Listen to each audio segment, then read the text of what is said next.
de Mario Laborda y su título es Previniendo la recuperación de lo extinguido en un modelo animal de la ansiedad. Mario es psicólogo de la Universidad de Chile, luego estudió un doctorado en Cognitive y Behavioral Sciences en la State University de Nueva York y actualmente es profesor asistente del Departamento de Psicología de la Universidad de Chile.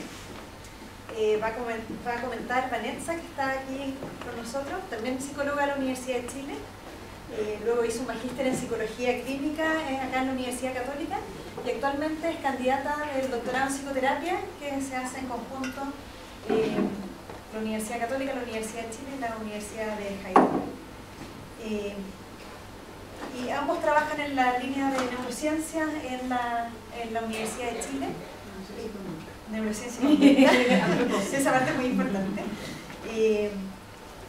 Mario fue invitado por Patricio Cuncille con la motivación de que empecemos a generar un diálogo más rico, ¿no es cierto?, entre ambas universidades, que me imagino, bueno, el tener algo como un doctorado en común obviamente ayuda.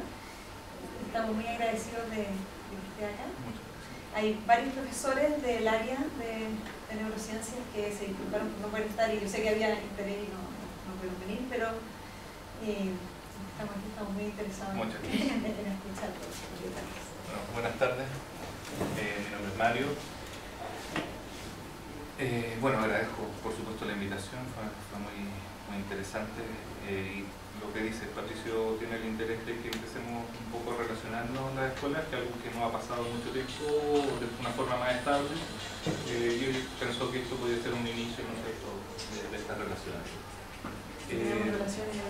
Tenemos relaciones editoriales con sí, que también colaboramos con la colega Vanessa, ¿no es cierto?, como editor invitado de una sección de historia, ya, que es como nuestro hobby, no es donde nos ganamos los proyectos, ¿no?, pero es algo que nos interesa mucho. Bueno, les voy a hablar un poco de la investigación de mis años de doctorado y del año ya que llevo de vuelta en el laboratorio de la Universidad de Chile. Mi investigación tiene que ver con el ámbito del aprendizaje asociativo propiamente tal, y más específicamente como de las asociaciones pavlovianas, ¿ya?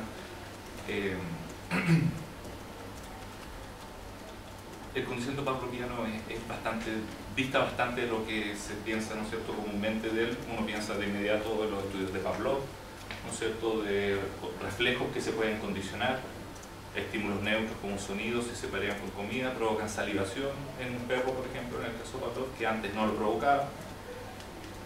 Pero la impresión que da siempre es que se queda reducido a esas situaciones, ¿no?, a situaciones reflejas, más automáticas de los organismos, potencialmente ni siquiera los humanos, ¿no es cierto? Habrá gente que dice que esas cosas no tengan importancia, si es que los dementes y los niños, he escuchado algunos, pero no los adultos que pensamos también, ¿no es cierto? En general, esa visión del concepto pavloviano no es la que se tiene hoy día. Estábamos hablando hace un minuto que en Chile hay una tradición de olvido al respecto, hasta los años, ¿no es cierto?, predictadura, habían ciertos desarrollos del área. Tuvieron ustedes acá Alfredo Carmona y Julis, que eran más bien de esta área, ¿no es cierto?, experimental de la conducta, pero se perdió un poco. La visión en el mundo nunca ha parado la investigación. El área pavloviana, existe la Pavlovian Society, donde nos reunimos una vez al año, y existen otras conferencias, ¿no es cierto?, donde se desarrolla esto. La visión ha cambiado, el condicionamiento no tiene que ver tan solo con los reflejos y con las cosas tan involuntarias, ¿no es cierto? El condicionamiento pavloviano hoy día se concibe como una herramienta adaptativa que nos permite aprender regularidades del ambiente. Entonces nosotros predecimos la lluvia por las nubes oscuras, así de simple. En algún principio se pensaba que eran solo las asociaciones que tenían un estímulo biológicamente relevante, comida, agua, sexo, ¿no es cierto? Ellos eran importantes y producían los aprendizajes. La verdad es que estamos aprendiendo de cada interacción de eventos del medio ambiente, es una aproximación cognitiva. Yo creo que muy poquitos estudiosos de lo pavloviano hoy día es que se sienten bien cuando los llaman conductistas, por ejemplo. No tiene que ver con la filosofía watsoniana, no tiene que ver con la filosofía skineriana. Hoy día son psicólogos experimentales que estudian el aprendizaje y sobre todo desde una perspectiva cognitiva. Sin duda hay representaciones cuando los animales aprendemos algo.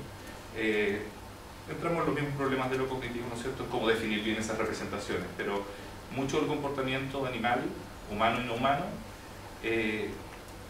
no estamos en condiciones de explicarlo a veces sin estas representaciones. Entonces, desde ese marco del conocimiento pavloviano, este tipo de asociaciones estarían involucradas en todo lo que hacemos, ¿no es cierto? Habrían asociaciones que nosotros vamos aprendiendo. Determinarían ciertas conductas adaptativas, tanto como no adaptativas, que le llaman la conducta normal. Entonces, nosotros desde un marco pavloviano tratamos de estudiar fenómenos que puedan tener implicancia en la conducta normal. Cuando lo que se condiciona no es la salivación, sino es el miedo, por ejemplo. Una ratita, nosotros trabajamos con ratas, aprende que cierto evento es seguido de un evento aversivo, un sonido muy fuerte, un leve choque en las patitas, y logra temer a este estímulo. Eso en general, ¿no es cierto?, lo consideramos como un modelo de cómo se adquiere la fobia, al menos en parte, seguramente no lo explica todo. Y otros fenómenos que desde Pavlov en realidad se han descubierto, nos enseñan cómo disminuir asociaciones pavlovianas. Entonces sería un fenómeno que se llama extinción. Todo esto lo vamos a revisar, estoy tratando de hacer un resumen del marco, ¿cierto? La extinción es presentar, luego de que se hizo esta asociación, luego de que se le teme a este sonido, si se presenta el sonido por sí solo, la respuesta de miedo decrece. Eso sería ahora una forma de modelar también los tratamientos para el trastorno de ansiedad basado en la exposición. Y luego hay situaciones que nos muestran en el laboratorio que este miedo extinguido reaparece bajo ciertas circunstancias, y eso modelaría la recaída. Entonces, específicamente, y nos vamos directo a las conclusiones de qué tratamos de hacer nosotros tratamos de encontrar manipulaciones que puedan hacer la extinción más efectiva para que no existan esos fenómenos de recaída, y eventualmente aplicar esas manipulaciones a terapia con humanos, ¿no es cierto? Y hacer ya la traducción a situaciones preclínicas y luego ojalá a situaciones clínicas.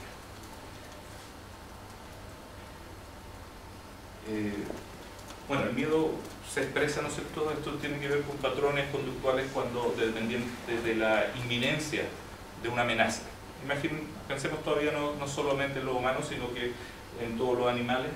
Cuando la amenaza es inminente, uno se va a enfrentar a ella. Nosotros tenemos un patrón que se denomina de miedo, donde hay una intensa actividad, ¿no es cierto?, activación, se está listo para pelear o correr, son las defensas de este animal, de este organismo. Hay poco procesamiento cognitivo, no así, por ejemplo, en las etapas anteriores, cuando la amenaza no es tan inminente, y se producen respuestas de freezing. Los organismos se congelan, tanto personas como el resto de los animales hacen este freezing.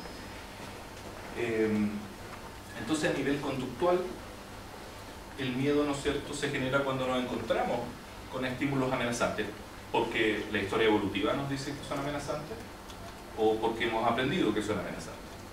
En esa situación se presenta el miedo. Y este miedo, ¿no es cierto?, determina cómo nos comportamos.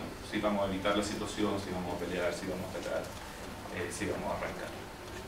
A nivel biológico es un fenómeno multisistema, ¿no es cierto? Tenemos muchas respuestas de miedo. Uno podría ver la sudoración de la piel, en las ratitas vemos cuánto tiempo se quedan quietas en la presencia del estímulo que se le teme. Entonces hay muchas respuestas fisiológicas que se pueden interpretar un poco, que están preparando el organismo para reaccionar a la amenaza. O sea, estamos viendo el miedo como una herramienta adaptativa de los organismos frente a este mundo donde existen amenazas. Desde lo evolutivo esto habría sido seleccionado, encontramos reacciones de miedo, ¿no es cierto?, en diversas especies. Al parecer es como una situación que ha sido evolutivamente aprendida. El miedo provoca, como les decía, freezing. Esto prepara, ¿no es cierto?, los músculos para poder reaccionar frente a la amenaza. Provoca otras respuestas, ¿no es cierto? Podemos medir, de hecho, en el condicionamiento cualquiera de ellas. Taquicardia, hipertensión, lo cual irriga los músculos y están más preparados para actuar. E incluso analgesia, en el caso de que la amenaza, de hecho, se transforme o se ejecute una conducta actual, ¿no es cierto? Entonces el miedo nos ayuda a enfrentar amenazas en el medio ambiente. Ahí nos tendríamos que preguntar ahora, bueno, ¿y qué determina a qué le tememos y por qué? tanto como el miedo es una herramienta adaptativa, el aprender a qué temer sería una herramienta incluso más útil, porque ahora podemos discriminar situaciones que son amenazantes de situaciones que no son amenazantes. Hay miedos que se adquieren más rápido que otros. No, esto no queda fuera de los límites de la biología. Tenemos estudios, ¿no es cierto?, sobre todo de Mineca, Susan Mineca. Ella, por ejemplo, ha trabajado con primates no humanos, con monos, en condicionamiento vicario. Les ponen un televisor y les muestran un primate que está muy asustado frente a una araña de peluche. Adquieren ese miedo. En cambio, si les muestran un primate que está asustado de una flor, no adquieren el miedo a las flores. Si bien el condicionamiento vicario, ¿no es cierto? Entonces, sí hay determinantes biológicos. En lo humano se ha estudiado, ¿no es cierto?, miedos a serpientes y arañas. Son mucho más fáciles de condicionar. O sea, tener reacciones, por ejemplo, de sudoración frente a una serpiente si estaba acompañada de un leve choque en humanos también se usa. Asocian muy rápidamente las serpientes, las arañas y cosas por el estilo, la altura, situaciones que evolutivamente han sido seleccionadas para tenerles, ojalá en un ensayo. ¿Por qué? Porque sus consecuencias son muy graves. Pero no así cosas que aparecieron en la historia, ¿no es cierto?, de nuestra cultura. Las pistolas, los cuchillos no se asocian tan rápido todavía, pues no han pasado a ser parte de la evolución. Entonces ya hay límites de a qué le tememos. Ya sin duda no le tememos a todo. John Watson, en los 20, ¿no es cierto?, realizó sus estudios con el pequeño Alberto. Estudios que sin duda, ¿no es cierto?, no se podrían hacer hoy día, pero los comités de ética en esa época no existían, estoy tan seguro, pero al menos no eran tan estrictos. Hasta ese momento se pensaba que las emociones no tenían que ver con el aprendizaje, o al menos era lo que, en general. Entonces Watson logró en este estudio demostrar que los humanos, si bien tenemos miedo, a qué le tememos es parte de la experiencia. De ahí revisamos su ejemplo, pero básicamente la aparición contigua y contingente de estímulos neutros y aversivos provoca, ¿no es cierto?, que el organismo ahora tema a una vez estímulos neutros. ¿Ya? Se traspasan las respuestas de miedo a los estímulos condicionados. Esto tendría efectos en cómo adquirimos la fobia, como un ejemplo. En general se habla de los trastornos de ansiedad en general porque tiene que ver un poquito con todo. La pregunta es si es siempre adaptativo tener miedo. Bueno, la respuesta es no. En ocasiones el miedo, ¿no es cierto?, las respuestas de miedo están asociadas a situaciones que no son amenazantes, sino que fueron erróneamente catalogadas o evidenciadas, evaluadas como amenazantes. En ocasiones la amenaza no fue real, o sea, fue real pero ya no lo es, entonces uno no tiene por qué seguir teniendo esta reacción. Y en ambas situaciones el miedo es considerado irracional y causa problemas conductuales que son los que nosotros sabemos, ¿no es cierto?, los trastornos de ansiedad. Entonces el condicionamiento pavloviano se estaría considerando como parte de la etiología de estos trastornos. Fobia específica, cuando se le teme a los perros, ¿no es cierto?, fobia social, evaluación de otros, presentaciones en público, estrés traumático, donde se experiencia el trauma. Incluso los obsesivos compulsivos también tienen en la base ciertos miedos a la contaminación, por ejemplo, en algunos casos. Y así, la gente con trastorno de pánico le termina temiendo a los síntomas que predicen la crisis de pánico, entonces se agitan un poco y esas son consideradas desde nuestro punto de vista como estímulos condicionados que señalizan, previenen al organismo de que viene una crisis. Y en ese caso se vuelve, ¿no es cierto?, una bola de nieve y termina ocurriendo la crisis. Se reafirma la asociación, ¿no es cierto?, entre los síntomas iniciales. En ese caso, en la clínica de los trastornos de pánico, el terapeuta va a hacer que la persona se agite y va a tratar de extinguir ese. O sea, los estímulos condicionados y condicionados, de verdad que ya no son un sonido y la comida y la salivación, ¿no es cierto?, que estamos hablando de que cumplen diferentes roles, tenemos estímulos esteroceptivos, interoceptivos, y dependiendo del trastorno, algunas de estas características van a ser más fundamentales.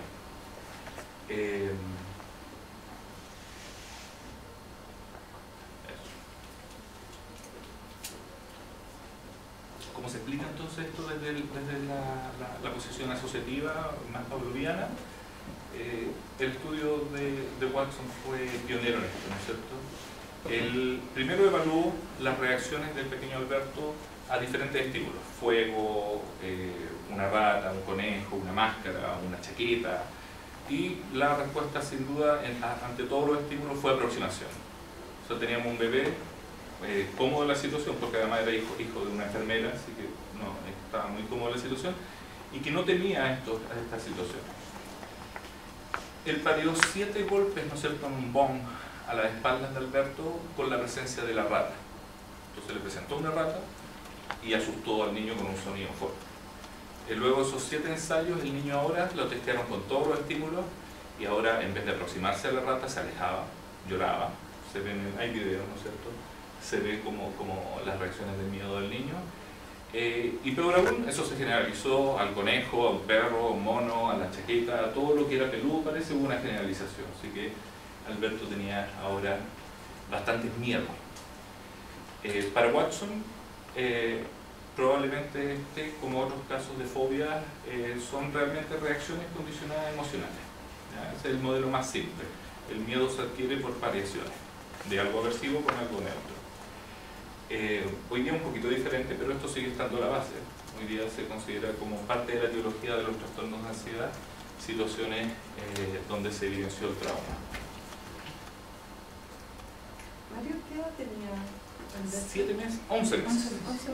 11 meses y existen hartos artículos actuales del 2010 ahora donde revisan la vida de Alberto. Sí, están en American Psychologist, por ejemplo, hay una serie de artículos históricos, incluso con un posible nieto o bisnieto de él, y han hecho una investigación como casi de qué para saber quién es, y lo más probable es que fue un niño que murió también en el hospital a los 14, tuvo una enfermedad que no la han identificado bien, pero irrelevante por esto, digamos. Eso, hay una historia detrás que es bastante interesante también. Por qué lo seleccionaron a él, qué estudios hicieron, y por eso sabemos que era hijo de una enfermera, ¿no es cierto?, que era el sujeto perfecto, porque estaba cómodo en la situación experimental, porque vivía básicamente en el hospital. Esto es en John Hopkins en Baltimore. Entonces este modelo simple aún está a la base, pero hoy día la elaboración es primero, todo lo que sabe de condicionamiento que no se sabía en 1920 aplica también a situaciones de miedo condicionado.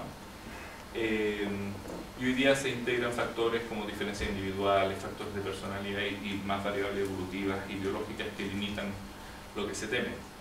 Pero en lo sustancial, digamos, la información adquirida por variaciones de eventos, ¿no es cierto?, que nos señalizan situaciones aversivas, siguen un poquito a la base de los trastornos de ansiedad. Es así como un paciente fóbico evita, ¿no es cierto?, si tiene fobia a los perros, evita aproximarse a los perros, porque los perros le provocan este miedo. Ya no es la mordedura, ¿no es cierto? Imaginemos que un paciente sí tuvo un evento traumático, sí fue mordido, luego el evitarlo, ¿no es cierto?, es porque los perros o la imagen de los perros le provoca esta respuesta. En los trastornos de ansiedad, la solución o parte de la solución es de hecho exponerlo a las situaciones que tengan. En mi propia experiencia aquí en el departamento, cuando estudié un magíster en clínica, tomábamos pacientes, tenía una paciente con fóbica a los perros, y salíamos a las canchas a buscar perros y hacíamos exposición en vivo a los perros. Ya esa es la solución o parte de la solución que se fomenta. Entonces, la literatura hoy dice que los miedos se podrían adquirir al menos de estas 3 formas. Primero, como una situación directa, un evento traumático, una variación entre lo que se teme y una consecuencia aversiva. También apunta a de que aprendemos de la experiencia de otros. Nosotros podemos aprender una fobia por ver a nuestros padres ser fóbicos, ¿ya?, o por transmisión cultural. Imagínense una niña que ve a su mamá con esta reacción, va a aprender algo que es bien diferente a lo que la mamá le muestra una araña en un frasquito como algo neutro, ¿no es cierto? Entonces también hay una transmisión cultural de lo que se le teme y lo que no se le teme. En general, la literatura que discute estas adquisiciones del miedo está bastante de acuerdo que estas serían las 3 que englobarían todas las situaciones. En términos terapéuticos, no tampoco lo mismo de dónde viene, ¿no? Asumimos que alguno de esos, porque uno no tiene por qué estar consciente tampoco de todas estas asociaciones. Entonces uno va más bien a que mantiene la conducta y no que la provocó.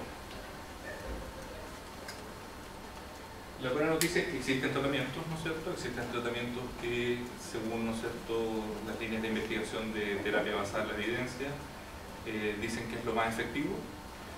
Son múltiples tratamientos de sensibilización sistemática, ¿no es cierto?, pero todos ellos tienen en común que incluyen exposición a lo temido, ¿ya?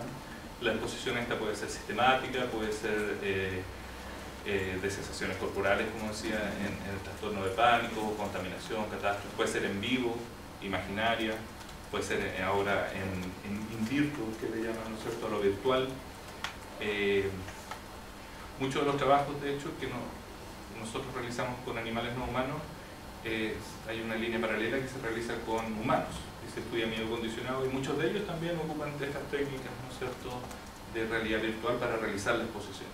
Puede ser graduada o implosiva, hay libros de autoayuda que te dan las cosas básicas.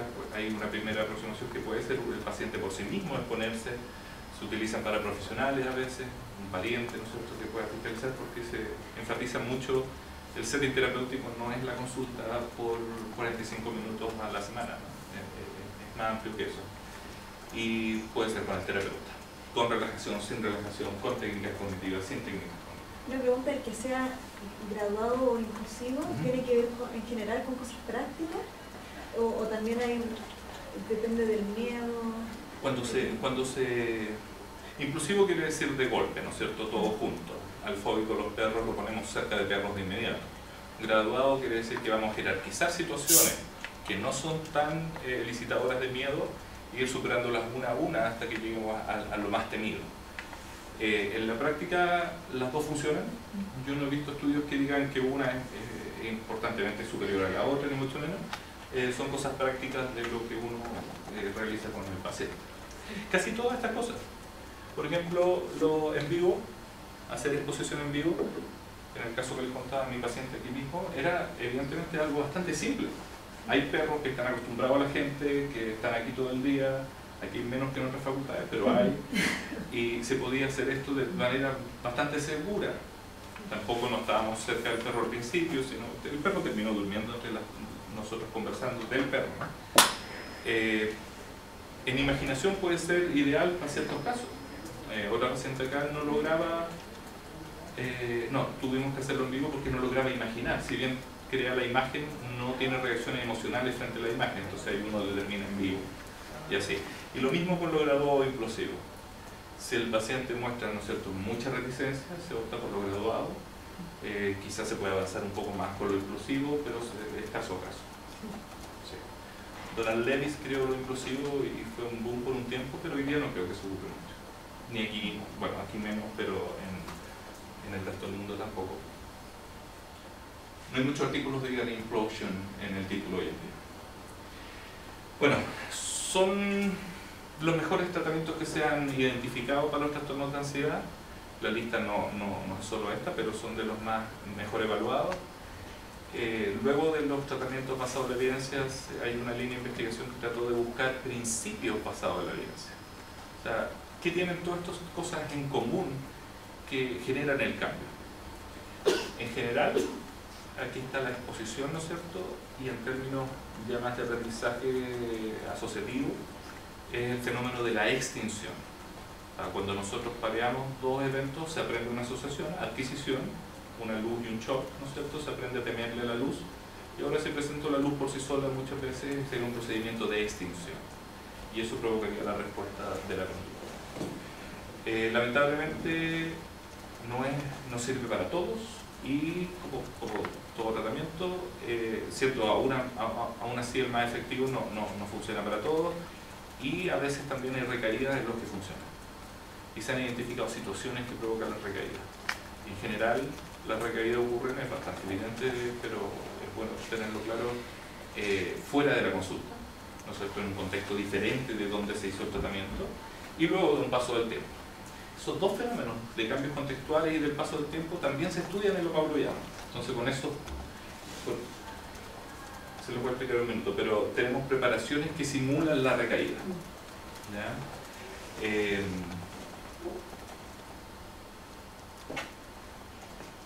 Si nosotros testeamos a un paciente que terminó su terapia en el mismo box donde lo tratamos siempre, es bastante probable que tenga buenos resultados. Esto también favorece situaciones de exposición en vivo, porque ayudaría a generalizar a más situaciones y que no sean aprendizajes que quedan solo en el box de tratamiento. Entonces ahí entra nuestro trabajo experimental. Si consideramos que el miedo es al menos en parte producto, el miedo del humano, ¿cierto?, de un fóbico, al menos en parte producido por asociaciones pavlovianas, ¿no es cierto? Si entendemos que la extinción estaría modelando lo que ocurre en la terapia de exposición, y habrían ciertas situaciones donde el miedo extinguido, se puede decir curado en un paciente, reaparece. Y hay símil para eso también en el área experimental. Y un poco de nomenclatura, no es nada complicado. En general, nuestros diseños los ponemos de esta forma en la psicología experimental. Tenemos una clave en este caso, que es la que nos interesa, la denominamos X. Síntoma más quiere decir que fue pareado con el EI, entonces ese EI es X más. Cuando no es pareado, en el caso de la extinción, que uno presenta el estímulo por sí mismo, lo hace, ¿no es cierto?, con el signo menos, y entre paréntesis se ponen los contextos donde se realizan estas tareas. Entonces imaginemos solo dos grupos. Adquisición, ambos tienen adquisición, o sea, se paría, digamos, una luz con un choque en el contexto A. Luego en la extinción, solo uno de los grupos recibe extinción, o sea, recibe ahora presentaciones no pareadas con el EI del EC, y luego se testean, luego una demora breve, se testean ambos grupos, ¿no es cierto?, por miedo al estímulo que estamos estudiando.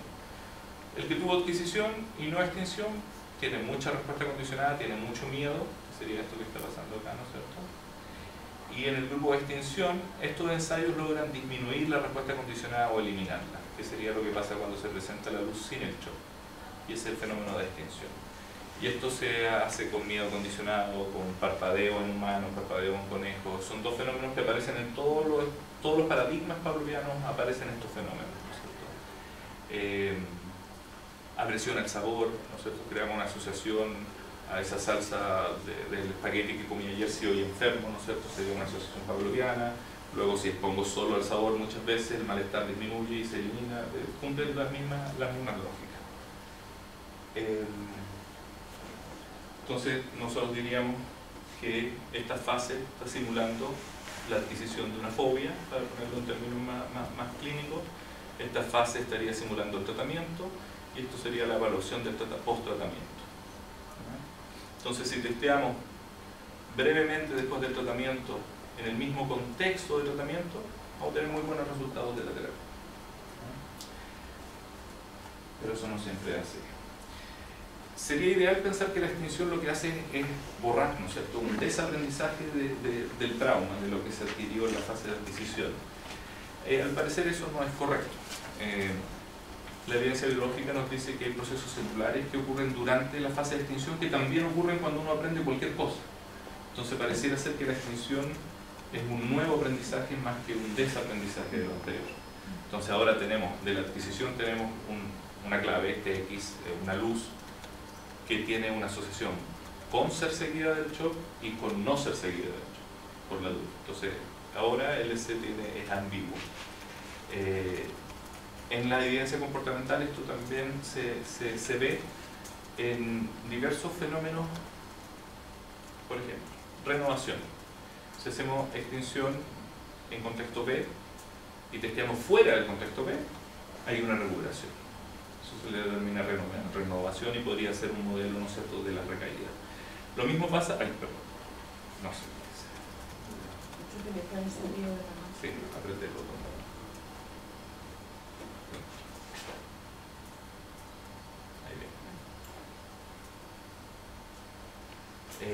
Recuperación espontánea, sucede lo mismo, pero en este caso dejamos pasar un tiempo desde la fase de extinción hasta el testeo, y con el tiempo la respuesta de miedo vuelve a reaparecer, empieza a reaparecer.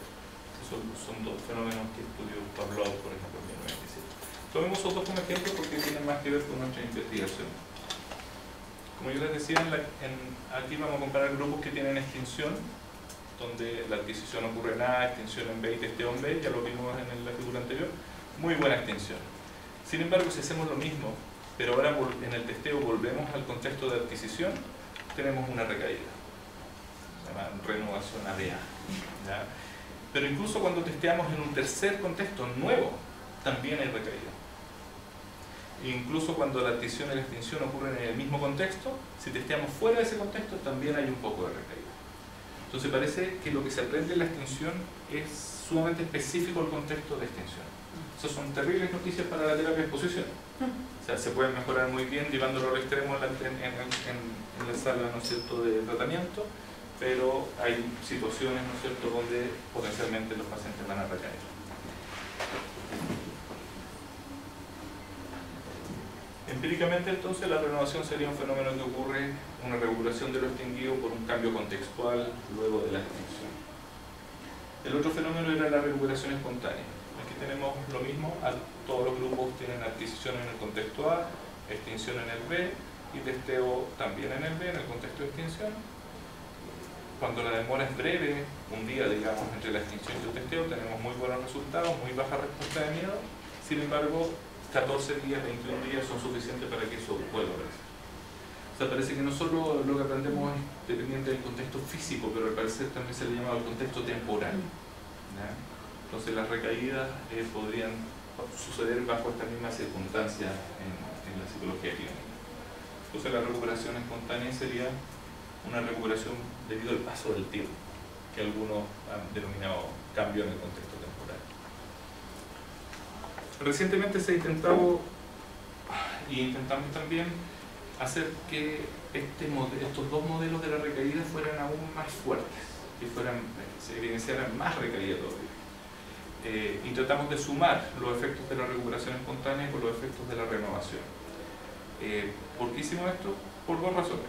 Una más naturalística, si queremos modelar lo que pasa en la terapia, el paciente no solo cuando recae está fuera del contexto de terapia, sino que también ha pasado un tiempo desde la terapia. Es más naturalístico. Y un poco más importante en términos prácticos, si queremos buscar técnicas para reducir esta recaída, si tenemos harta recaída tenemos más espacio para evidencia. Es casi algo estadístico, ¿no? Entonces, queríamos crear esta situación donde la renovación y la recuperación espontánea es una. Todos estos experimentos los hacemos con ratas.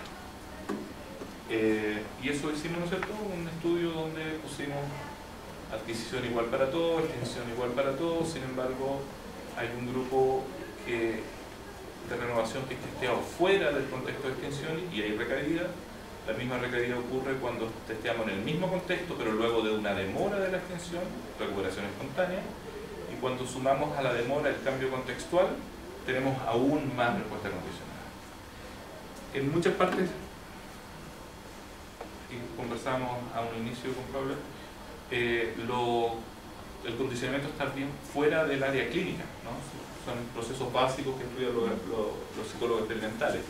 Bueno, artículos como estos lo hemos logrado incluir en revistas como Behavioral Therapy. O sea, hay cierto nexo con lo clínico, no son soluciones inmediatas, pero son aportes para que luego, ¿no es cierto?, se pueden desarrollar mejores terapias. Entonces, una vez que ya tenemos esta recuperación potente, tenemos mucha más recuperación de lo extinguido, de un miedo extinguido, tenemos un buen modelo para las recaídas. Entonces ahora podemos tratar de usar técnicas para hacer que la extinción sea más efectiva y las recaídas no ocurran. Eso lo resumimos en un modelo, un pequeño modelo teórico que publicamos con mi mentor, ¿no es cierto?, de doctorado. Lo que les decía antes, al parecer luego de la extinción, el estímulo condicionado tiene dos significados. Significa que viene, digamos, un choque eléctrico, que viene un perro me va a morder, como sea, y luego de la terapia o de la extinción tiene ahora un segundo significado, donde se predice la ausencia de ley. Entonces, ¿qué determina cuál de esas memorias, ¿no es cierto?, se expresa? Al parecer, ¿no es cierto?, hay cierta competencia entre estas memorias y bajo ciertas circunstancias una aflora o la otra. Entonces, para nosotros, en el testeo, al momento del test, habrían dos memorias reactivadas: la memoria de la adquisición, llamemos de ley, y la memoria de la ausencia de ley. Y cada una de estas está determinada por dos factores que se ven mejor en un diagramita. Este es un modelo que nos simplifica la vida para pensar qué técnicas, ¿no es cierto?, pueden ayudar a reducir la recaída. Si consideramos la respuesta condicionada en el testeo, esta va a ser determinada por una comparación entre la memoria, digamos, de la adquisición, la memoria de LI, y la memoria de la ausencia de LI, que provoca, ¿no es cierto?, el estímulo condicionado en el testeo.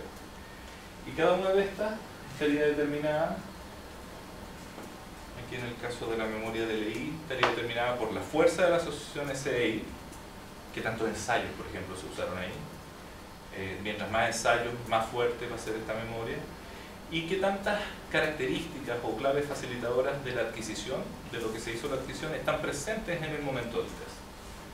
Y eso va a competir con la misma lógica, ¿no es cierto?, con las memorias de la ausencia de ley. Si esto es muy fuerte y es mayor, es más fuerte que la memoria de la ausencia de ley, nosotros la evidencia nos muestra que la respuesta condicionada aumenta. Tenemos mucha recaída si la memoria de la adquisición es más fuerte y si hay más claves de esa memoria presentes al momento del testeo. Y por el contrario, donde nos interesa más, ¿no es cierto?, la memoria de la terapia, la memoria de la ausencia de ley, la memoria de la extinción, ¿no es cierto?, si es más fuerte, vamos a tener una reducción de las respuestas condicionadas. ¿Y cómo va a ser más fuerte? O haciendo que la asociación EC seguridad, EC ausencia de lo aversivo, sea más fuerte, o también haciendo puentes, ¿no es cierto?, tratando de que cosas del contexto de extinción también estén presentes en el test. Ahí estamos hablando, vamos a ver ejemplos de estas dos situaciones para ilustrar. Sí, me queda con una cosa de unas láminas anteriores que en alguna parte decía disminución de la ansiedad o del consumo de drogas. Sí. ¿Ese es otro ámbito que es otro ámbito, porque la terapia de exposición se ocupa de las drogas, ¿ya?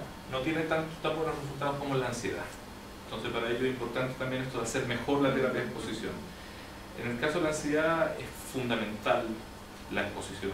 En el otro caso es uno más de un grupo de tratamiento.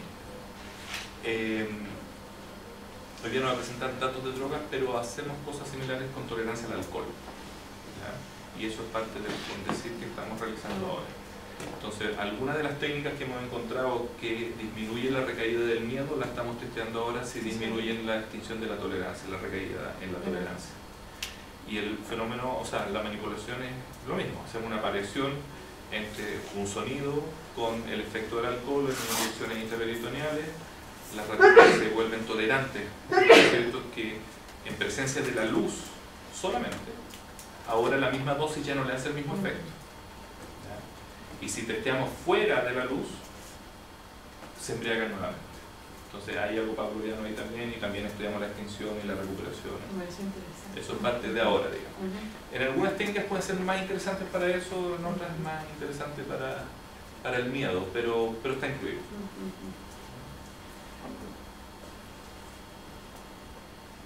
Entonces lo que nosotros queremos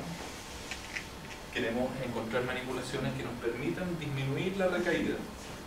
Y nos especulamos por el modelo que crean, ¿no es cierto?, que eso va a pasar si la memoria de que se adquiere la extinción es más fuerte, tanto porque la memoria en sí del SLI y el NOI ha sido, por ejemplo, con más números de exposiciones.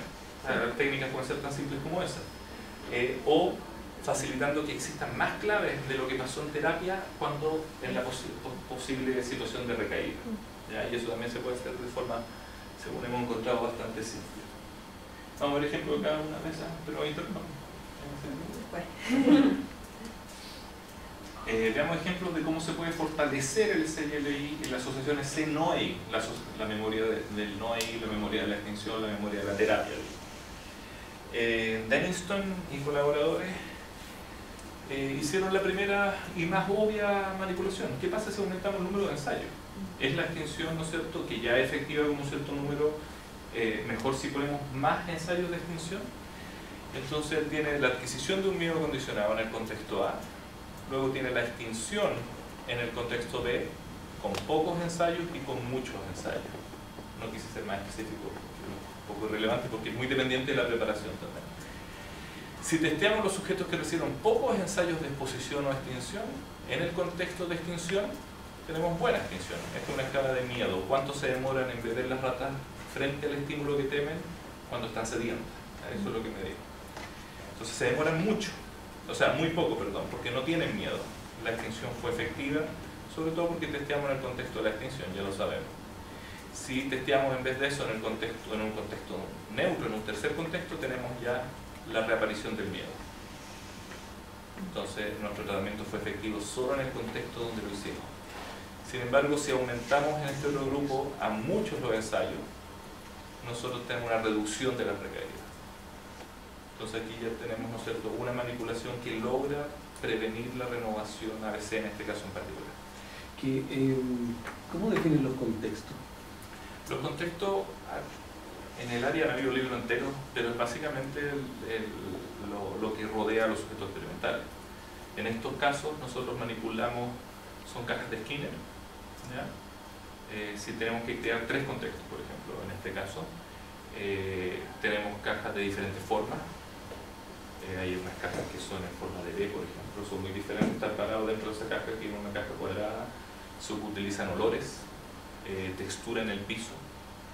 Se trata, al menos en los laboratorios que he estado, se trata de manipular al menos 4 características del contexto. Claro, porque tú dices, o sea, bueno, añadiría otra pregunta, es que ¿por qué no testean los estímulos en el mismo contexto A? O sea, la extinción en el A. De vuelta en A. Primero, claro. Y después, ¿en qué se diferencia el B con el C? Esa sería la situación más crítica de que pueda haber recaída, ¿no? Me testeo donde tuve el trauma inicial. Pero donde también me interesaría que no, es se revierta. Sí, sí. Porque estamos añadiendo como otra condición también ver qué pasa con el B solo. Y el experimento 2 de esta serie lo hace A. Les pongo un ejemplo, un estudio. Tan interesante si van a haber recaídas en un ambiente nuevo como si van a haber recaídas si vamos al ambiente donde se adquirió el miedo. Y se hace en todas. Este es un ejemplo. Ya. Y claro, como para entender además que es un contexto neutral sobre otro que no es neutral. Contexto que tiene características cambiadas como los otros, ¿no es cierto? Tiene ciertas características físicas, pero que no fue el contexto de adquisición y que no fue el de extensión. Es neutro asociativamente, no han habido asociaciones aversivas dentro de él, ni tampoco no aversivas, apetitivas, no ha habido nada. Tan solo si se fijan en la fase 2 nosotros los exponemos. Al menos se les presenta el contexto solo, en el mismo tiempo que se presenta el B. Porque si nosotros podríamos decir que este sobresalto que es la respuesta es provocado porque el C es un estímulo novedoso y reaccionamos frente a lo nuevo. No es nuevo, es familiar, pero neutro asociativamente. Ahí, cuando empezamos a definir los contextos, y bueno, no lo inventamos esto nosotros, encontramos estudios que hasta si uno entrena a las ratitas con la caja mirando norte-sur, ¿no es cierto?, y después la cambia a este-oeste, las ratas ya logran discriminar aprendizajes que aprendieron norte-sur versus aprendizajes de este-oeste. Así que hay pequeños cambios que pueden generar que se le llame un nuevo contexto. Nosotros tratamos de hacerlo evidente cambiando muchas cosas. Y el tiempo también es un contexto, ¿no? Es casi una... La evidencia no ha forzado pensarlo así, pero eso es bastante difícil de probar, es una especulación, digamos. Que cuando las cosas ocurren alejadas en el tiempo, se pueden considerar como contextos temporales diferentes. Claro. Entonces este es el ejemplo más evidente que se puede ocurrir. A lo mejor la extinción es más efectiva si hacemos más extinción, ¿ya? Sin embargo, en la terapia, si revisamos de nuevo lo de la terapia basada en la evidencia, todos los manuales de tratamiento para la exposición son manuales breves, 12 sesiones, 10 sesiones, 12 sesiones, y tienen buenos resultados. El asunto es que no sabemos si recaen tanto así, porque si se fijan, este mal tratamiento con poco ensayo fue súper efectivo aquí. Entonces uno se queda hasta ahí, a lo mejor hay que incrementar el largo, y eso lo hace Edna Foa con pacientes con trastorno obsesivo compulsivo, estrés postraumático, con PTSD, y ellos crearon la Extended Exposure Therapy, es mucho más larga y mucha más exposición, ¿ya? Y que línea paralela, ellos con los pacientes clínicos y en el laboratorio llegan a las mismas conclusiones. puede darse el caso, ¿no es cierto?, de que nosotros podamos descubrir algo que ellos no están haciendo. Esa es la idea. Un segundo ejemplo, se ha encontrado, esta escala está invertida, no perdamos tiempo explicándole, pero más miedo es más hacia abajo. Se han mostrado muchas preparaciones de aprendizaje y memoria que cuando uno aprende material espaciado, con ensayos no uno seguido del otro, uno aprende más y retiene más información. O sea, el que estudia para la prueba el día antes, todo muy justo, le puede ir bien en la prueba, pero si le pregunta un mes después, retuvo bastante poco. Ese tipo de situación. Entonces aquí lo que hizo Gonzalo Ucelay fue pensar si la extinción es un aprendizaje también, ¿qué pasa si hacemos la extinción más espaciada y más densa, más condensada en los otros grupos? Y comparar los efectos de eso con el mismo número de ensayos. Hay que controlar todas las otras variables y eso es lo que nos permite lo experimental. Entonces tuvo 4 grupos. En este caso, como decía el compañero, estamos hablando de ABA. ¿Ya? En general tomé algunos experimentos, ¿no? En el área experimental cada paper tiene entre 3 y 8 experimentos. Tomé un ejemplo, digamos. Adquisición y extinción, adquisición en A, extinción en B, pero la extinción en B, con el mismo número de ensayos, hubo grupos que tuvo, ¿no es cierto?, entrenamiento espaciado. Cada 10 minutos venía una presentación del estímulo temido, o cada 6 segundos. Ortogonal esa manipulación, algunos fueron testeados en el contexto de extinción y otros en el contexto de vuelta, en el contexto de adquisición. Entonces en esta situación uno espera recaída, porque vuelve al contexto de adquisición. En términos de extinción, de testeo en el contexto de extinción, no hay diferencia, que no quiere decir que no existan, pero podemos estar en un, ¿cómo se dice?, un ceiling effect, no podemos visualizar más arriba de ahí. Pero en el caso de la BA vemos que hay una recuperación, más miedo, solo cuando el tiempo de ensayo fue de 6 segundos y cuando fue espaciado a 10 minutos tenemos menos miedo condicionado. Por eso les recuerdo, la escala está al revés, subversión condicionada. Entonces lo espaciado terminó haciendo la extinción más efectiva. Y se piensa, esta técnica como la anterior lo que hacen es fortalecer la asociación SI y no de llevar características del contexto de extinción al contexto de testeo, sino enfatizan esa parte. Ahora un par de ejemplos, ¿no es cierto?, de cómo podemos llevar claves del contexto de extinción al testeo para también disminuir la recaída. Mark Bolton es uno de los autores más importantes en esta área. Él encontró el ring igual por primera vez, por ejemplo, y se ha dedicado a esto por harto tiempo. Él hizo algo bastante simple, dijo, ¿qué tal si incluimos una clave, además de la clave que estamos extinguiendo, además de la clave que se le teme, en el tratamiento ponemos una clave extra? Y luego un grupo de ratas las testeamos en presencia de ambas claves o solo de la clave que extinguimos. O sea, y aquí no tiene ninguna historia, no se le teme, un estímulo neutro que se introduce. Si este es un sonido, o sea, puede ser una luz, los estímulos con humanos, es un símbolo que aparece en el computador extra al entrenamiento. Y encontró que incluir esta clave provocaba menos renovación, menos recaída en términos. En términos clínicos, esto lo he visto en algunos artículos, cosas tan simples como la tarjeta de presentación de un terapeuta, que el paciente la cargue, anda con un pedacito de la terapia con él, ¿ya? Y eso puede servir, a menos que evalúe que sea un amuleto, ¿no es cierto?, que porque tengo esto, ¿no? Y ahí los clínicos que discutimos estas cosas les preocupa integrar algo a la terapia que haga que eso sea lo que lo está mejorando, ¿ya? Pero en este caso se trata de sea una clave de recuerdo, básicamente.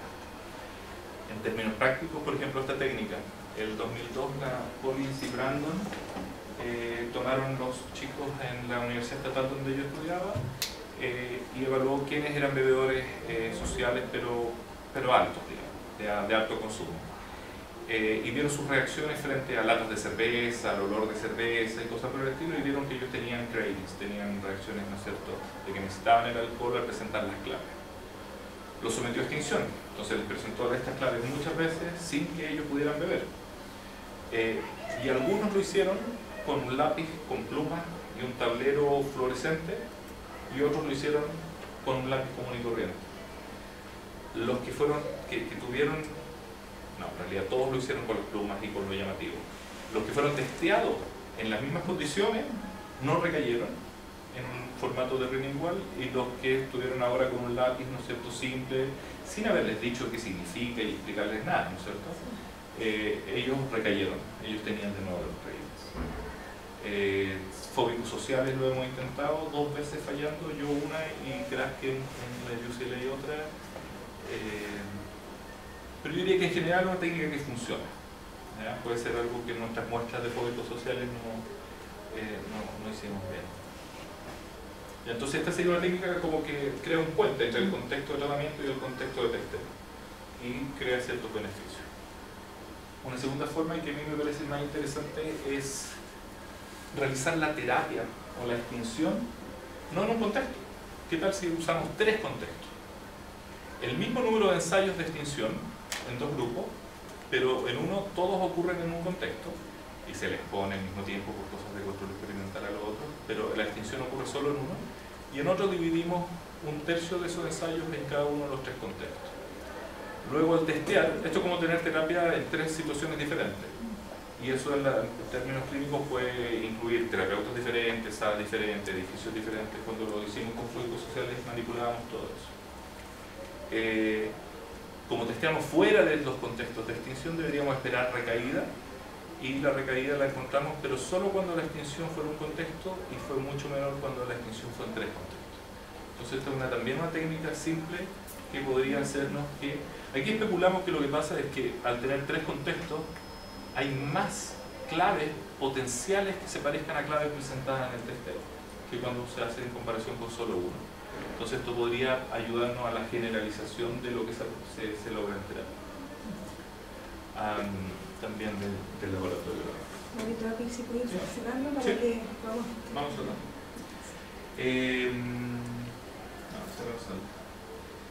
encontramos que estas técnicas además, y eso fue importante de que encontramos esta recaída tan grande, ¿no es cierto?, al sumar recuperación espontánea y renewal, porque ahora nosotros podemos tratar de sumar técnicas, ¿ya? Y llevamos 2 series de experimentos donde tratamos de hacer eso. Entonces aquí tratamos de conjugar el tener pocos o muchos ensayos, y si estos ensayos de extinción ocurren en 1 o en 3 contextos. Entonces estamos evaluando la extinción masiva en múltiples contextos. Y bueno, y eso encontramos que el miedo disminuye si se utilizan muchos ensayos como Denniston, o si usamos pocos pero usamos 3 contextos también disminuye, pero disminuye mucho más si utilizamos ambas técnicas juntas. Entonces la idea es empezar sumando pensando en una terapia aumentada, ¿no es cierto? Lo mismo que nos pasó con el tiempo. Si nosotros, tal como Gonzalo Urseley, manipulamos el tiempo entre ensayos, entre 6 segundos y 10 minutos, pero además el tiempo entre sesiones. Si pensamos la extinción tiene 3 sesiones, en 2 grupos pongo 10 minutos entre esas sesiones y en otros 7 días, como una sesión terapéutica, encontramos lo mismo. El espaciarlos en las sesiones tiene un beneficio, el espaciar los ensayos tiene un beneficio similar, y ambas juntas son mucho más efectivas. Entonces el tratamiento masivo en múltiples contextos, ojalá espaciado las sesiones y espaciado los ensayos, sería como la receta que podríamos tener hoy día con esto para crear una mejor terapia posicional. Nuestro modelo es un modelo post-hoc, mucho de la evidencia ya estaba y logramos acomodarla, pero ahora estamos testeando en el Fondecito un par de predicciones de técnicas que podrían también dar fruto.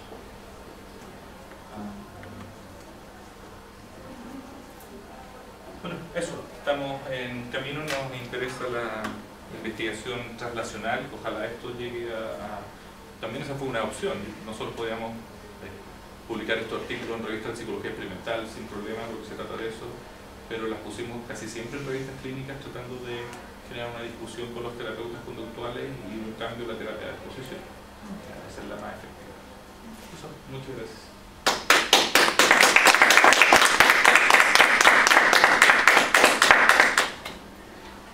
Muchas gracias, Mario. Alexa, te escuchamos a ti.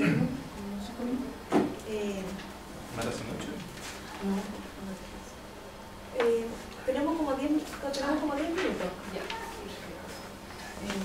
Igual, o sea, Si quieres, tómate los 10 minutos, si quieres lo hacemos breve y comentamos. Ya, súper. Me voy a sentar aquí porque no traje una presentación. Bueno, solo quiero precisar o destacar en dos líneas. Uno tiene que ver con la relevancia del condicionamiento pavloviano como un modelo útil para comprender la etiología, el tratamiento y la recaída en varios trastornos de ansiedad. En términos de lo que es la etiología o las causas de ciertos trastornos de ansiedad, Mario nos comentaba que por ejemplo, en distintos trastornos, un estímulo que es inocuo, que no tiene la capacidad de producir miedo o de producir ansiedad en forma natural, llega a serlo producto de una asociación con algún trauma o con un estímulo que es realmente amenazante. Y eso se va diferenciando dependiendo del tipo de trastorno. Por ejemplo, en el trastorno de pánico, el estímulo condicionado puede ser los primeros síntomas del pánico, por eso se llama miedo al miedo. En el caso de los trastornos obsesivo-compulsivos, el miedo a la contaminación, etc. Y en el caso de las fobias específicas, un estímulo en particular adquiere la capacidad de producir miedo producto de que se ha asociado con otro estímulo traumático. Es un modelo simple que bastante parsimonioso, que precisamente por eso ha sido cuestionado para poder comprender fenómenos tan complejos como son los trastornos psicológicos. Sin embargo, poco a poco la investigación ha demostrado que es un modelo bastante robusto para poder comprender estos fenómenos. En relación al tratamiento, la extinción como fenómeno en el cual disminuye la respuesta ante un estímulo condicionado es sin duda la piedra angular de los tratamientos de exposición que han demostrado su efectividad y eficacia en el tratamiento de la conducta o de los trastornos de ansiedad y otros trastornos también. Desde ese punto de vista es importante comprender entonces que la extinción como un fenómeno natural y un fenómeno de condicionamiento es un nuevo aprendizaje, no un desaprendizaje, y por tanto la respuesta puede reaparecer. Desde el punto de vista clínico, eso nos presenta un problema para la extensión a largo plazo de los resultados de la terapia, y hay que hacerse cargo de eso, ¿sí? Es decir, si la terapia es un nuevo aprendizaje y por tanto la respuesta puede reaparecer en distintas situaciones, en distintos contextos físicos, temporales, cuando se vuelve a presentar la amenaza real, etc. Entonces, es importante el desarrollo de técnicas que permitan hacer que la extinción sea, además de un aprendizaje más robusto y más potente, que compita y que gane al aprendizaje de adquisición, que se mantiene vigente, además de generar más claves que permitan recuperar el aprendizaje de extinción. En el sentido de que, luego de lo que nos mostró Mario, entendemos que la adquisición y la extinción son aprendizajes que van a permanecer presentes y que van a competir por expresarse, ¿sí? Es decir, el miedo a un estímulo inocuo va a querer expresarse, entre comillas, querer, poniéndole un propósito que no es tal, digamos, pero va a aparecer y va a competir con la memoria de este estímulo no es peligroso. Y por último, y eso entonces nos permite utilizar el condicionamiento pavloviano como un fenómeno que permite entender la recaída y el desarrollo de técnicas conductuales que permitan prevenirlas si fortalecemos en esta línea la extinción y las claves que recuperan el aprendizaje. Ahora con esto, lo importante y lo que quiero resaltar es la necesidad, mejor dicho, de la investigación translacional, ¿sí? Es decir, de cómo tendemos un puente desde los hallazgos de laboratorio con animales a la práctica clínica. Podemos hacer predicciones tan exactas desde los experimentos con animales a la práctica clínica. Aparentemente debemos hacer algo intermedio, ¿sí? Hay investigaciones que han demostrado que si bien los efectos son los mismos en animales que en humanos, por ejemplo en el caso de las claves de extinción, como lo mostró Mario, claves de extinción reducen la recuperación de la respuesta tanto en animales como en humanos. Sin embargo, los mecanismos no son los mismos, o al menos, aun cuando los resultados son contradictorios. Por ejemplo, en animales, el mecanismo a través del cual las claves ejercen su efecto sería, se ha demostrado que podría ser fundamentalmente la modulación, mientras que en humanos los hallazgos indican que más bien sería un mecanismo inhibitorio. Entonces, el hecho de que se encuentren los efectos pero el mecanismo sean distintos, o viceversa, a veces encontramos los efectos en animales y no los encontramos en humanos, pone o releva la importancia de realizar algún tipo de investigación intermedia. Desde ese punto de vista, entonces, los estudios translacionales son estudios de condicionamiento al miedo en humano, en los cuales se induce experimentalmente una respuesta de miedo, ¿sí? Pero que difiere enormemente en su magnitud, ¿sí? Y en los estímulos que se utilizan. En este caso, estos son los estudios que son los más promisorios para poder tender acortar la brecha entre los estudios de animales y la práctica clínica, ¿sí? En estos estudios utilizamos como estímulos arbitrarios, como figuras geométricas. Los contextos pueden ser tanto del espacio físico como, por ejemplo, como el fondo de pantalla del computador. Y los estímulos que producen el estímulo incondicionado que se utiliza es, por ejemplo, una leve descarga eléctrica que va de 0 a 25 mA, es decir, es un estímulo que no alcanza, que más bien produce respuesta galvánica, una respuesta fisiológica y genera una expectativa de ocurrencia del estímulo más que el miedo con su característica, con sus características más clínicas, ¿sí? Sin embargo, este tipo de modelos y este tipo de experimentos en los cuales podemos testear los hallazgos de animales nos permiten hacer predicciones mucho más certeras respecto de lo que va a ocurrir en la práctica clínica, ¿sí? Ahora, el desafío de los modelos translacionales es precisamente que la investigación en humanos es mucho más difícil que la investigación experimental en humanos es mucho más difícil que en animales, en el sentido que no tenemos control sobre la historia previa de los sujetos. Las condiciones experimentales, desde ese punto de vista, presentan un error que es un desafío, que es muy desafiante poder controlar. Bien, entonces a través de estos modelos translacionales o modelos de condicionamiento al miedo en humanos que quienes llevan, digamos, un buen tiempo trabajando es un grupo en Bélgica, liderado por Bastian Gewen. Ellos han probado distintos hallazgos encontrados en animales en humanos y, como les digo, han demostrado que a veces varían los efectos, a veces varían los mecanismos, ¿sí? Esos resultados son los que de alguna manera nos van a permitir hacer predicciones más certeras respecto de lo que realmente podría ocurrir en la clínica. Sin duda son modelos, ¿sí? Son maquetas de lo que nos permiten predecir el comportamiento en la clínica.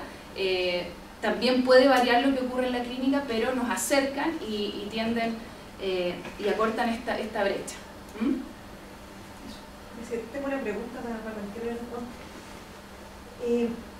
En vez de tratar de que haya una extensión, por ejemplo, que un STIM, en el típico ejemplo, ¿no es cierto?, del ruido con el ratón, en vez de que después esté el ratón sin el ruido, ¿no es cierto?, para que se genere la extensión, ¿qué pasa cuando se pone el ratón, por ejemplo, y la persona comiendo chocolate? O sea, tratando de generar una asociación con algo placentero. Algo apetitivo le llaman. Eso se llama contracondicionamiento. Es un fenómeno como la extinción. Joseph Wolpe en Sudáfrica, cuando creó la desensibilización sistemática, lo hizo de esa forma. Uno de los primeros terapeutas, hay otro pequeño, no el pequeño Alberto, que Mary Cooper Jones, una de las primeras psicólogas clínicas norteamericanas, lo que hacía era, pero ese niño ya tenía miedo a los conejos, lo hacía comer frente a los conejos. Y primero el conejo estaba en la puerta de la pieza donde era alimentado, iba cada sesión avanzada hasta que terminaba comiendo siendo de cariño. Sí. Contracondicionamiento tiene renewal, o sea, renovación, tiene recuperación espontánea, no parece ser más efectivo que la práctica. No. Cuando se discute el mecanismo de la desensibilización sistemática, Sí. Hoy día va ganando que es la mera exposición, que el fenómeno de extinción, que pasan otras cosas, pero... Sí. Y en la exposición, ayuda más que el paciente deje, o sea, como casi que potencie su sensación de miedo, cosa de tener esa sensación de que llega un pic y que en un minuto deja de aumentar, o que trate de relajarse, cosa de sentir que puede estar tranquilo frente al estímulo. Son temazos para tanto los psicólogos clínicos como los pavlovianos que estudian esto. porque hay evidencia para los dos lados, hay teorías para los dos lados. Teorías muy importantes de aprendizaje dicen que uno va a aprender más si los eventos son más intensos, si los eventos son más sorpresivos. Entonces, si hay más miedo durante la extinción, uno debería aprender más. Ha resultado en las dos direcciones, no está claro hoy día. La misma Edna Foa que comentábamos delante, que tiene este tratamiento para el estrés postraumático,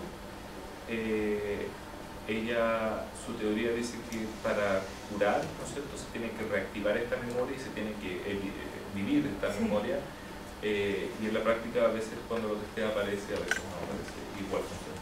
Así que no hay una respuesta concluyente. Y el que la persona tenga, pensando en la terapia, la psicoeducación al respecto, ¿es un factor que ayuda? O sea, el que la persona esté frente a un estímulo y entienda que si se queda ahí y aumenta la ansiedad. Eso es una de las consecuencias de la salida de lo conductual en Chile, que no exista. Porque se tiene una idea que yo no entiendo de que es algo bastante técnico, pero el terapeuta conductual tiene el rapport con su paciente, tiene análisis largas, tenemos que identificar bien los estímulos y hay sesiones definitivamente de psicoeducación. Incluso las investigaciones le explicamos por qué vamos cuando lo hacemos con pacientes, por supuesto, o estudiantes con miedo a hablar en público, por ejemplo. Hacemos una sesión de psicoeducación, le explicamos que tus miedos probablemente van a disminuir si te expones a los miedos, que lo peor que puede hacer es evitarlo, no va a cambiar lo que te pasa si de eso, y se hace una sesión entera de psicoeducación. O sea, le enseño.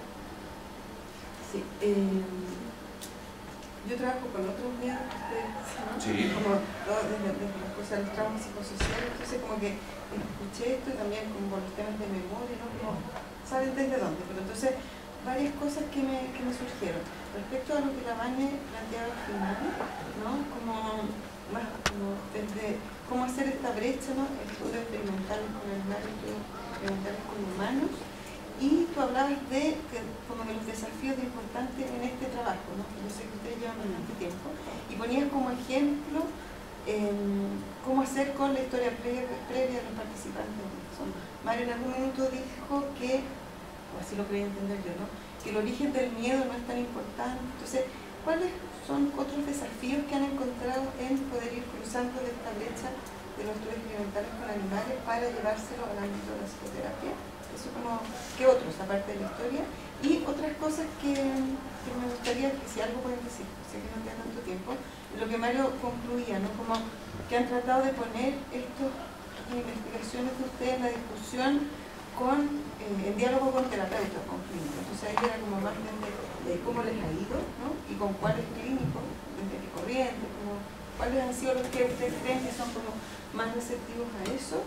Y ya desde lo mío, como claro, que tengo dificultades con cómo en esto que el miedo se adquiere, ¿no? Como desde los traumas psicosociales también hay una adquisición del miedo que tiene que ver con otro tipo de situaciones. Entonces, por ejemplo, Camilo, no preguntar cuáles son los contextos, qué sé yo, claro, y cómo acá no podríamos meter el tema que tiene que ver con contextos sociohistóricos, contextos psicosociales, como ¿no? De lo que ustedes saben que trabajamos como eso. Bueno, en relación a lo primero, uno de los desafíos importantes también de hacer estudios translacionales también tiene que ver con los desafíos éticos, ¿sí? Es decir, en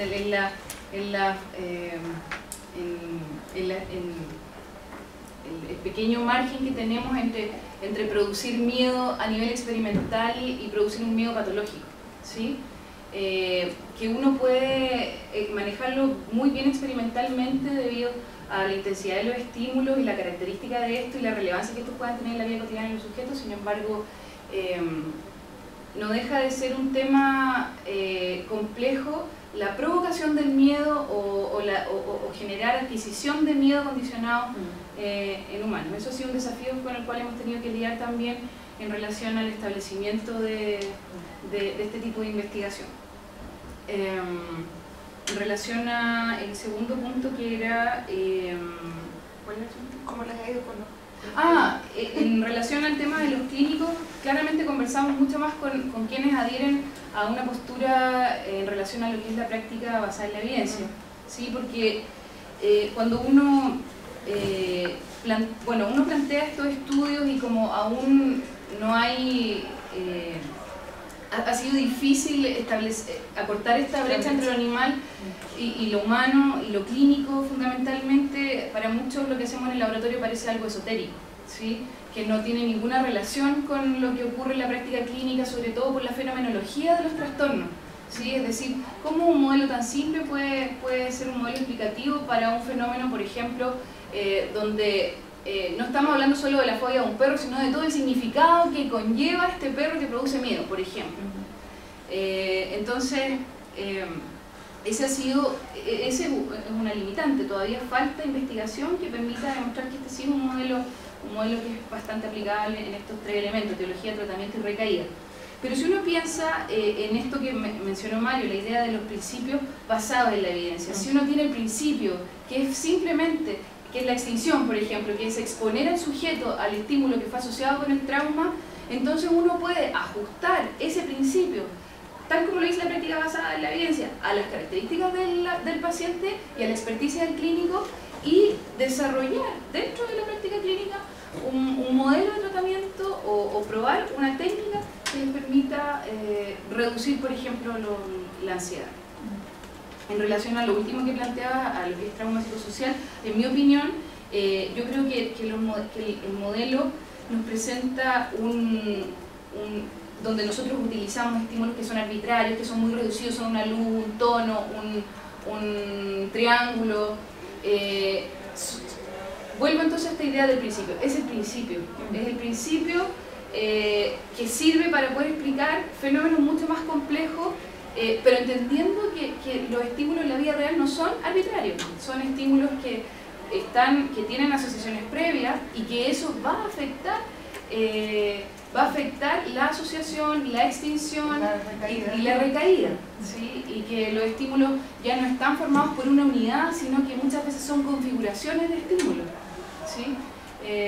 Entonces, claro, es un modelo. Uno no puede hacer asociaciones laxas y decir, mira, este te permite explicar el trauma psicosocial. Tendríamos que hacer una investigación, pero sí uno podría establecer que ciertos fenómenos de trauma psicosocial podrían comportarse en parte como se comportan fenómenos traumáticos con estímulos más delimitados.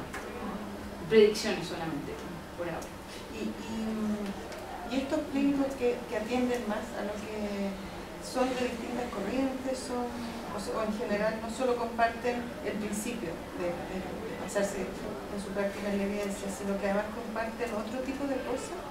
Es curiosidad. En mi experiencia son mayoritariamente terapeutas conductuales. Ahí es donde tenemos la entrada. Publicamos en los journals de terapia conducta, presentamos en la dirección clínica la APA, en la sección de ellos también. Y cuando hicimos algo de investigación relacional mientras yo estudiaba con el área clínica, era una terapeuta conductual a cargo de la clínica de trastornos de la ansiedad, que hacía terapia de exposición y que le interesó mucho técnicas para hacerla más efectiva todavía. ¿Qué creen que la brecha? ¿Puedo meter la cuchara? Porque eres clínica. Yo soy clínica y principalmente orientación psicoanalítica. Yo creo que lo que permite hacer un diálogo más fluido, gente que no sea como 100% conductista, es mostrar esto como una técnica complementaria. Al menos de esa forma yo se lo presento a los alumnos en la supervisión, y de repente alumnos que ellos dicen ser más de orientación psicoanalítica o sistémica, cuando lo ven como una herramienta que puede ayudar y que no es eso, o encontrar o poder verlo, analizar lo más simbólico, ¿no es cierto?, entender la experiencia del trauma dentro de la narrativa de la historia, sino que poder hacerlo como un complemento, ahí adquiere como mucho interés. Yo muchas veces lo que les planteo es, mira, lo que generó por ejemplo, no podría decir lo que generó la fobia a la araña, de más que tiene relación con tu mamá y con cualquier otra cosa, y que puede ser súper interesante y veámoslo, pero eso no quiere decir que el síntoma en su momento no haya agarrado como vía propia. Y en el fondo, ¿cómo podemos trabajar en los dos niveles? ¿No es cierto? Tratar de entender el nivel más simbólico, pero a la vez que la persona se exponga y deje de evitar ese estímulo, porque si no a la larga está aumentando esa fobia. O sea, yo creo que si uno lo muestra como una técnica específica que puede ser un buen complemento, es mucho más apertura. Cuando me voy con más gente clínica fue en el extranjero, y no era necesario hacer eso. Yo creo que eso es algo de nuestra idiosincrasia de la historia de lo clínico en Chile. Sí. Ponerse la camiseta. Es que desapareció. Tenemos los aportes de Juli, de Montesinos, tratamientos conductuales en el Peral, en los 70 fueron súper potentes, pero desaparecieron. Y Montesinos está en Montclair, en New Jersey, y en general los que se quedaron en Chile terminaron haciendo terapia y no en la academia. Entonces el área conductual se disipó de una manera que entiendo que lo más óptimo que se puede lograr ahora es hacerlo como algo complementario. Sí. Pero el mundo es una línea por sí misma. Sí. Y que tiene revistas propias, reuniones propias, resultados propios. No es raro ser terapeuta conductual. Sí. Eso además no te hace conductista, porque está bien claro que eso es una filosofía de los 60, ¿no? No andan hablando de esos temas. Y son terapeutas que, insisto, tienen rapport, tienen buenas relaciones.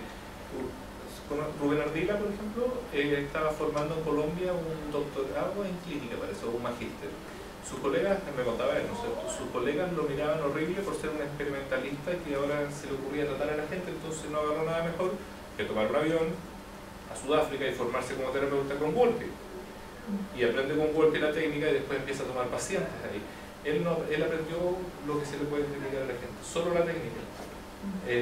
Le iba pésimo con los pacientes porque no quería hablar con ellos y dice que tenían todos mis pacientes tradiciones, habían pasado por 10 pacientes psicoanalistas, entonces cuando venían querían hablar de temas que no eran los que, y no supo hacerlo, tuvo que renunciar, dijo no sé cómo lo hacen los terapeutas conductuales, ¿ya?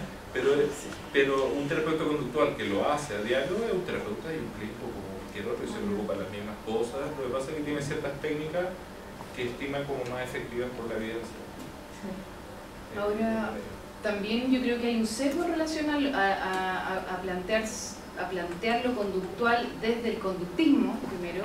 O sea, todavía se piensa que el conductismo, o sea, cuesta mucho comprender que el conductismo es una filosofía de la ciencia que está interesado en preguntarse qué estudiar y cómo estudiarlo, más que tener implicancias prácticas. Es decir, cuando uno habla de terapia conductual no estamos hablando de conductismo, estamos hablando de una tecnología. Que obviamente como otras formas de tratamiento incorpora elementos de la alianza terapéutica, o sea, es imposible pensar que no existe una relación entre terapeuta y paciente. Por eso le forma la Ardila. Tenía esta historia, porque no. Ahora, también yo creo que el sesgo va porque cuesta mucho pensar desde la psicología tradicional o desde la ideología más tradicional que tenemos algo en común con los animales y que los estudios con animales pueden decirnos algo acerca de cómo nos comportamos nosotros. ¿Sí? Esto de pensar que somos algo más, pensar que tenemos algo en común con los animales implica hacer ciertos cambios y cómo. En la forma de entender el objeto de estudio, la metodología, y eso hace más difícil introducir este modelo como un modelo de cambio. Voy a tener que dar cierre al coloquio solamente por la hora, pero está muy interesante la conversación. Muchas gracias por la invitación. Muchísimas gracias.